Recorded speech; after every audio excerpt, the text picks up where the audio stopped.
What if the life you've been calling yours was never fully yours? What if your beliefs, your choices, even your desires were shaped more by expectations, conditioning, and fear than by who you truly are?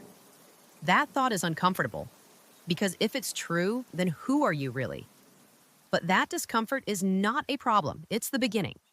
Because the moment you start questioning your identity, you step out of autopilot. You begin to see that much of who you are was built to fit in, to be accepted, to avoid rejection, not to be real. So ask yourself honestly, how much of you is authentic and how much is performance? How often do you feel like you're playing a role instead of living a life? Carl Jung believed something radical, that life doesn't truly begin until you find yourself. But this isn't about surface level self awareness, it's about transformation. A slow dismantling of the identity you've been living and a confrontation with the parts of yourself you were taught to hide. And here's the truth most people avoid. They never go that far, not because they can't, but because it requires too much honesty. It forces you to question everything you've built your life on, so people stay where it feels safe. They stay inside familiar roles. They seek approval, validation, belonging. And still, something feels off. Even when life looks fine on the outside, there's a quiet tension inside, a sense that something is missing, something you can't quite name. Jung saw this not as a flaw, but as a signal that you are disconnected from your deeper self. From the moment you're born, you are shaped. You're given a name, a role, expectations. You learn what is acceptable, what gets rewarded, what gets rejected. And without even realizing it, you begin to hide parts of yourself. Think back to childhood. Were there parts of you that felt natural, but were pushed down? Maybe you were told you're too sensitive, too emotional, too different. So you adapted, you filtered yourself, you became someone easier to accept. This is what Jung called the persona, the mask you wear to function in the world. And the persona isn't the problem. It helps you navigate life, it helps you belong. But the longer you wear it, the more you forget it's a mask. You begin to believe this version of you is who you are, and that's where the disconnection begins. Because beneath the persona, there is another part of you, the shadow. If the persona is what you show, the shadow is what you hide. It holds everything you've suppressed, your fears, your anger, your vulnerability, but also your strength, your creativity, your truth. And the shadow doesn't disappear. It doesn't go away just because you ignore it.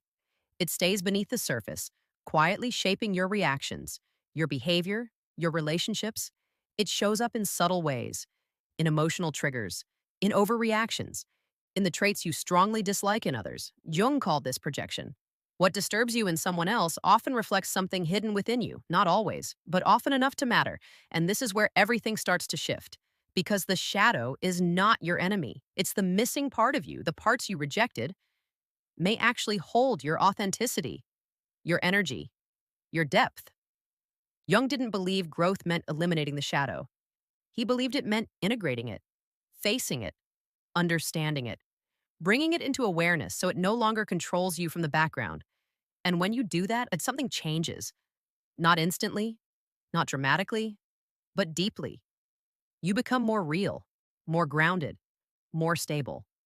You stop reacting automatically and start responding consciously. You stop performing and start becoming. So the real question is this: are you ready to see yourself without the mask? Because finding yourself isn't about creating a new identity, it's about uncovering what was buried. Have you ever felt it? That quiet pull, like there's a version of you that hasn't fully come alive yet? A sense that something bigger is waiting beneath the surface? That's not random. Jung believed this feeling is your unconscious calling you forward, a signal that you're not fully aligned with who you truly are. He called this process individuation, not becoming someone new, but becoming whole. Because real fulfillment doesn't come from fitting in, it comes from integrating every part of yourself: the light and the dark, the confident and the insecure, the parts you show, and the parts you hide. But before you can integrate those parts, you have to face them. And that's where most people stop because facing yourself is uncomfortable. It means questioning beliefs you've held for years, confronting fears you've been avoiding, seeing patterns you can no longer ignore. So, what do most people do instead? They distract themselves. Think about it. How often do you avoid being alone with your thoughts? Scrolling, working, watching, constant noise. Not because you're busy, but because silence brings you face to face with yourself. And that's something most people aren't ready for. But no matter how much you avoid it, it doesn't go away. Those hidden parts show up anyway, through anxiety, through self sabotage, through relationships that never feel right, through that persistent feeling of being lost, even when everything looks fine. Your unconscious is always speaking. We've just learned not to listen. But the moment you start paying attention, patterns begin to appear. You start seeing how your past shapes your choices, how your suppressed emotions drive your behavior, how the things you fear most often point directly to what you need to face. Take something simple, fear of rejection. So many people live with it. They avoid conflict, they hold back their opinions, they shape themselves to be accepted. But is it really about other people? Or is it something deeper? An old wound, a moment you felt unseen, a time you learned that being yourself wasn't safe. Jung would say that fear isn't just fear, it's part of your shadow. And until you face it, it will quietly control your life from behind the scenes. But the moment you face it, it loses power, not completely, not forever, but enough to change how you live. Imagine speaking honestly without constantly filtering yourself, making decisions based on what feels true, not what gets approval. That's what individuation opens up. It's not about becoming perfect, it's about becoming real. So, how do you begin?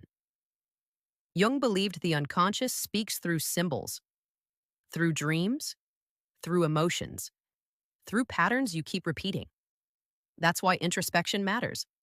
That's why creative expression matters. Writing, art, music, not as hobbies, but as ways of accessing parts of yourself you don't consciously control. But the most important step is simpler than all of that: awareness. The moment you start questioning your reactions, the moment you notice your patterns, the moment you stop avoiding discomfort and start observing it, you begin changing. Because awareness breaks automatic behavior, and most people never reach that point. They live their entire lives disconnected from themselves, following paths they never chose, suppressing parts of who they are, looking for fulfillment in places that can't give it. But you don't have to stay there. You can step out of that pattern. You can let go of the version of yourself built on fear and expectation and start uncovering what's real. But there's something even deeper. Why do you keep repeating the same patterns? Why do certain fears, desires, and behaviors feel automatic, even when you're trying to change? Jung believed that beneath your conscious mind, there are deep psychological structures, archetypes, invisible patterns that shape how you think, feel, and act. They are ancient, universal, stored in what he called the collective unconscious. And whether you realize it or not, they are influencing your life right now. You've seen them your whole life. The hero, the mentor, the villain, the innocent. They appear in stories, myths, movies. Why? Because they exist inside you. They're not just stories, they're psychological forces. Take the hero archetype.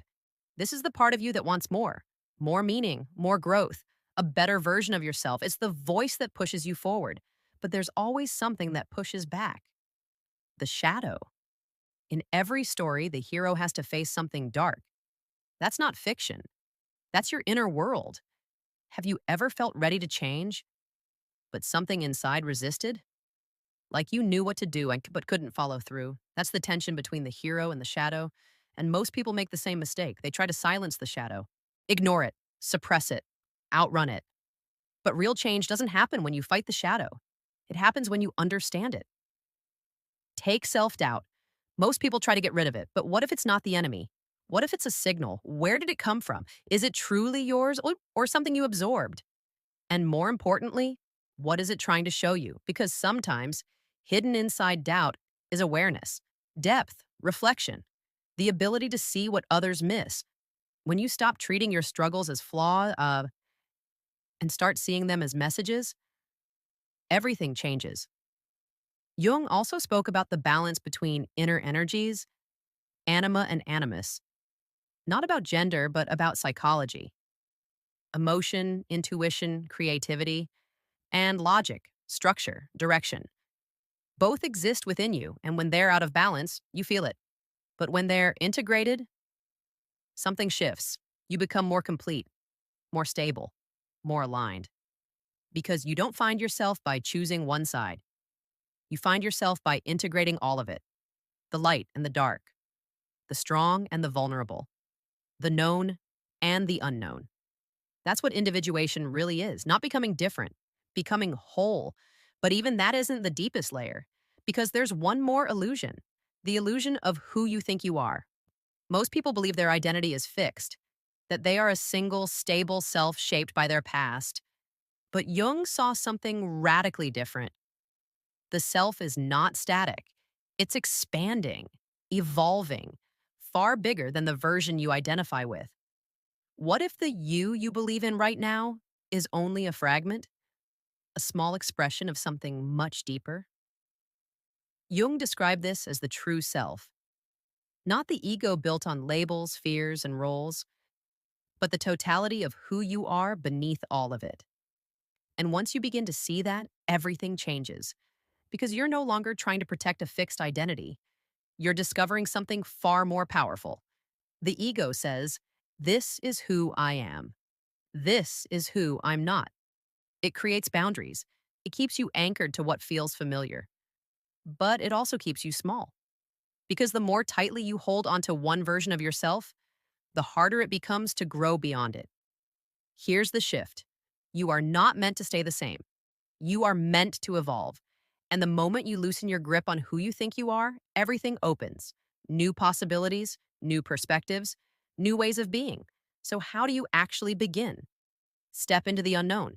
Most people avoid it because it feels uncertain, uncomfortable. But the unknown is where transformation happens. It's where the next version of you is waiting. Let go of rigid labels. You are not just your past, not just your job, not just your personality. Those are fragments, not the whole. Listen to what's beneath the surface: your instincts, your emotions, your dreams. They're not random, they're signals. And finally, trust the process, because this isn't something you achieve. You don't arrive at a final version of yourself. This is ongoing, layer by layer, deeper and deeper. And here's the realization that changes everything: you were never truly lost. You were just disconnected. The version of you you've been searching for has always been there, waiting, not to be created, but to be remembered. So now the question becomes simple: will you stay where it's familiar? Continue living as a limited version of yourself? Or will you step into the unknown, let go of what no longer fits, and become something more real than anything you've known before? Because life doesn't truly begin until you find yourself. And now, you know where to start. Don't forget subscribe, like the video, and turn on notifications.